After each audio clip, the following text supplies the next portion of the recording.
bit late. I'm losing. Understood. Calm down. He's still getting loose. Charlie, get him out of the way. Battle's not there. And the car goes off. Same car's off. Race is over.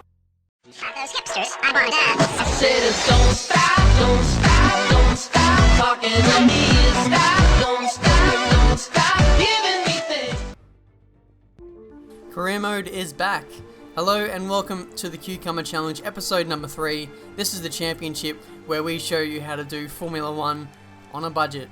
And this is the Chinese Grand Prix, probably one of my weakest tracks on the calendar, so I'm not expecting any decent results out of this race, but we'll see what happens. We managed to qualify in 14th place for the race, so we just lacked just overall pace, so I'll be looking to hopefully convert this lack of pace into a decent result. I just need to get up as far as I can up the field on the first lap, and then we'll see how we go. But this time, hopefully we don't face any terrible tyre wear like we did in Malaysia, but we'll see as we get ready for a start here for the Chinese Grand Prix. We need to get up into the points, and away we go here in China. Looks like we got off to another terrible start, so we'll concede a place to Maldonado and possibly a couple more if our wheel spin is bad. And yes, we've conceded another place to Daniel Ricciardo. We're going to try and lunge it up the inside here into turn 1 as the AI tend to go really slow through here. Hopefully we can pick up as many places as possible as we give Hulkenberg a touch there. He was just going really slow there. I couldn't really do much about that. But we get a decent amount of drive out of this Snell section, and we've now moved up into 8th place. We're going to try and go up the inside of Felipe Massa and possibly Mark Webber as we come to this hairpin here, and it provides us with a nice overtaking opportunity. We couldn't get enough drive to outdrag Vettel, but we have 6th place in the race so far, and we're looking fairly good. So now we've got to set up ourselves for later on in the race, just settle into the groove, figure out how much grip we've got in the track, and then possibly even have an attack at Vettel if we're close enough to him on this straight. So I'll be trying to make sure I don't make any mistakes, just try and stay within that 1 second margin of Vettel, and I might be able to dive it up the inside coming into the end of the straight. So we'll see what happens. Vettel looks like he's getting held up by a Lotus there in front. I think that's Kimi Raikkonen, so he's holding him up an absolute treat there. So this HRT is probably I think this is actually the closest we've come to the front of the field so far, so we're looking good. And considering this is probably one of my weakest tracks in terms of pace, I think we're doing very good at this stage. We're coming to this hairpin here, and we're going to dive it up the inside of Vettel. We lock the inside front tyre, but we still pull it up and get the move done, so we've got 5th place, and that's probably one of my best overtakes on this game. At least I think so. I was really committed coming into that corner, but now we have 5th place, and now we just need to set about putting in consistent lap times, make sure we look after the tyres and the fuel, and then we'll see where we end up at the end of this first stint. So we just got to get to this end of the first one, and now we've run wide onto the grass there. Fernando Alonso has done so as well, and Vettel gains 2 places out of that. Felipe Massa wants to take me around the outside and take his teammate Fernando Alonso, and it looks like he's done so. So now I've dropped down into 7th place. That's such a silly mistake. I got P5 for the taking. I was in front of Vettel, a championship leader, and then I just screwed it up. I dropped 2 positions. I would have had Alonso as well if I didn't make that mistake, so I would have been in 4th place. It's just these silly mistakes sometimes that can really cost you at the end of the championship. But what's that? Sergio Perez gives me a bump coming into turn 1. He really tried to dive it up the inside there. Nice bit of aggression from the AI, but at the same time, now we've lost out to Perez, and now possibly Jenson Button as he gets good drive out of the Snell section now. So we've dropped from 7th place down to 9th, and now Hulkenberg wants my place as well. But very surprising to see the AI actually going for overtakes on this game. As we go up the inside of Button there, we snatch back 8th place and another crucial point to go to our tally in the championship potentially so far. But now here we are on lap 5. Looks like we're under attack from Jenson Button again. That Mclaren is pretty good in a straight line, and he's going to lunge it up my inside coming in to this hairpin here. And I think we'll be thinking about a pit stop very soon. I think I'm scheduled to come in at the end of lap 6, but now my tyres are looking pretty worn. I'm thinking about an undercut, but now Jenson is around my outside. I can't go to the pit lane, but if I would have gone for the undercut, I don't think my tyres would have lasted to the very end. It's just a very fine margin with the tyre wear sometimes, so I've got to stretch out these tyres if I want to make them last to the very end of the race, and we've been touched coming into turn 1 by Hulkenberg this time. Wow, these AI are going for overtakes, and it's really off-putting, but it's great to see at the same time. Hulkenberg trying to go around my outside now into the Snell section.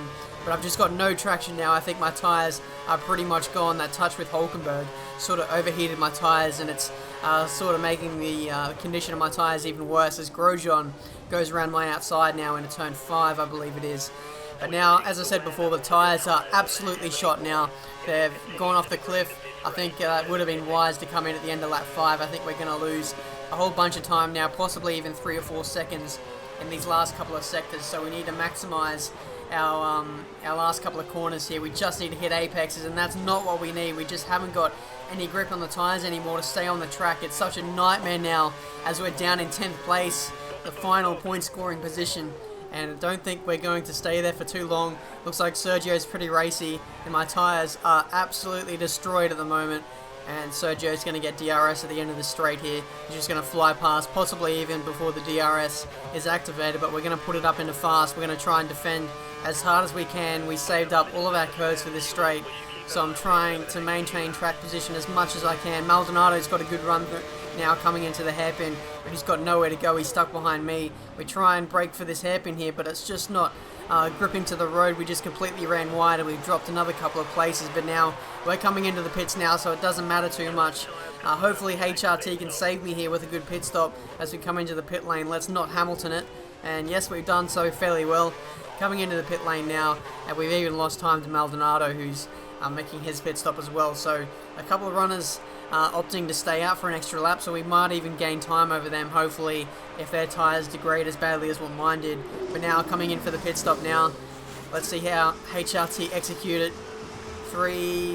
No. We've got the dreaded curse of waiting for all of the cars in the pit lane again, and if my front jack man does that again, I'm surely going to run him over in the next race if he does that one more time. But here we are on lap 8 now, and it looks like a couple of cars are coming out of the pit lane now. Surely they started on primes. They couldn't really... there's no way I could have taken my option tyres 8 laps into the race, but we undercut Ricciardo there, who runs wide in the second part of that first corner.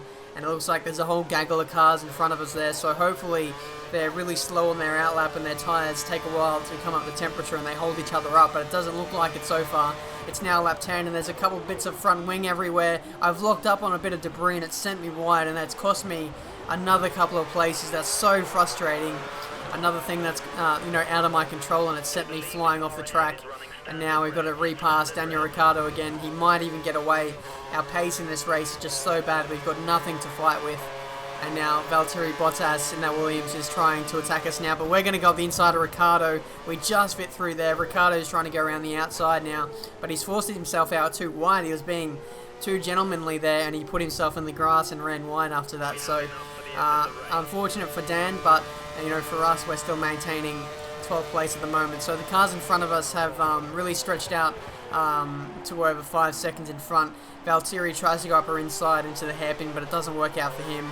We've still got track position though, so that's all that matters as we now head into the final lap. And our tyre wear is not nearly as bad as what it was in the first stint, so I probably think we should have came in 1 lap earlier for prime tyres. But now we've got a fuel problem now. We've got to save on the last lap as Valtteri tries to go up or inside into turn 1.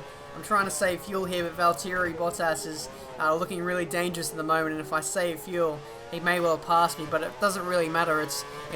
There's no points on offer now, so in theory, these positions really don't matter, but I still want to finish up as high as I can in this race. But here, Lewis Hamilton has taken out his second race win of the season. That's 2 races in a row for Hamilton, so I think he may well be leading the championship now. But now we've got to focus on keeping Valtteri Bottas behind. I put it up in a standard just to defend from him. I can't put it up in a rich, otherwise I'll run out of fuel as I use up all of my curves to defend from the Williams behind. It's flying with the DRS, and I'm going to try and outbrake him coming into the braking zone again, and it looks like we get it done. Do we have enough traction on the exit to pull away? Yes, we do. Only just. We lose the back end slightly, and now we're going to have to go defensive into the final corner as Valtteri has a run on me, but we should maintain track position as we hit the final corner well, coming across the line, and we finished in a disappointing 12th place.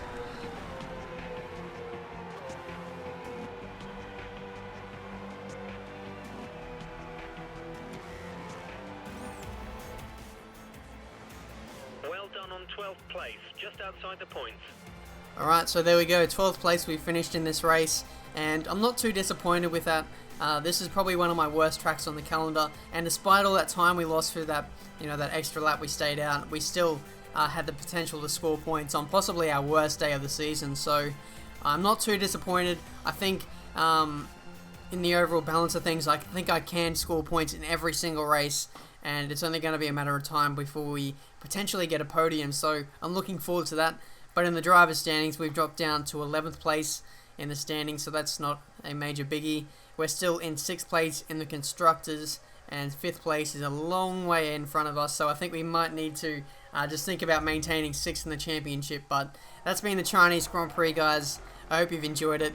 Until the next career mode race in Bahrain, I'll see you then.